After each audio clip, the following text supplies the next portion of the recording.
সাতকানিয়ার অন্তর্গত সামাজিক সংগঠন মাদার্সা যুব উন্নয়ন পরিষদের ঐতিহাসিক তাফসিরুল কোরআন মাহফিল দেশের শীর্ষ আলোচিত বক্তৃতাদের মিলন মেলায় পরিণত হয়। দুনিয়াতে যেমনি ভাবে পচা মাল কেউ কেনে না, রব্বুল আলামিনও তো পচা জান কেনে না। রব্বুল আলামিন যে সেই জানই কেনে যেই জানের দাম আছে, যেই জানের কোয়ালিটি আছে। এজন্যই তো সাহাবীরা শহীদ না হতে পারলেন এটা নিয়ে বরং আফসোস করতেন, শহীদ হলে আফসোস না।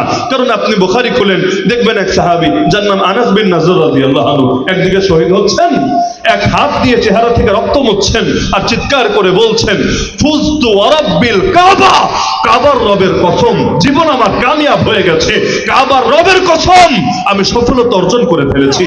মাদার্সা যুব উন্নয়ন পরিষদের ধারাবাহিক বার্ষিক কার্যক্রমের অংশ হিসেবে আয়োজিত বিশাল ঐতিহাসিক তাফসিরুল কোরআন মাহফিল বিশিষ্ট ব্যবসায়ী ও সমাজসেবক জনাব জাফর আহমেদের সভাপতিত্বে গতকাল যথাযোগ্য মর্যাদায় ও ভরপুর উপস্থিতির উৎসবে সুন্দরভাবে সম্পন্ন হয়েছে।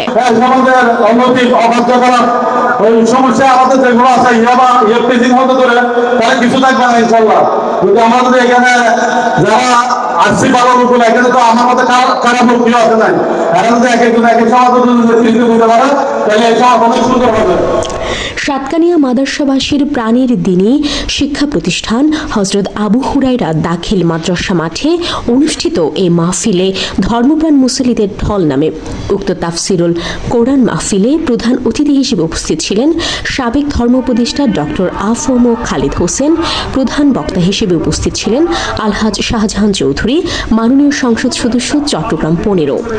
আরও উপস্থিত ছিলেন ডক্টর আবুল কালাম আজাদ বাশার, মুফতি শাইখ আলী হাসান ওসামা, কামরুল ইসলাম সাইদ আনসারি, মুফতি নুরুজ্জামান নোমানী, হাফিজ মাওলানা আব্দুল্লাহ আল মারুফ, মাওলানা ইসমাইল শহীদ সহ স্থানীয় ওলামায়ে কেরাম ও রাজনীতিবিদ, সমাজসেবক ও পরিষদের সদস্যবৃন্দ। বক্তারা যুব সমাজকে দিনের পথে থেকে দেশ ও জাতির কল্যাণে কাজ করার আহ্বান জানান। সার্বিক সহযোগিতায় যুব উন্নয়ন পরিষদের এক ঝাঁক স্বপ্নবাজ বিচক্ষণ সদস্যরা দীর্ঘ সময় ধরে এলাকায় বিভিন্ন সামাজিক ও ধর্মীয় কার্যক্রম পরিচালনা করার সাথে সাথে মাহফিলের সফলতার জন্য নিরলসভাবে কাজ করেছেন। গতকাল বৃহস্পতিবার জোহরের পর থেকে আরম্ভ হয়ে অর্ধরাতব্যাপী চলা এই মাহফিল শেষ হয় আখেরি মোনাজাতের মাধ্যমে।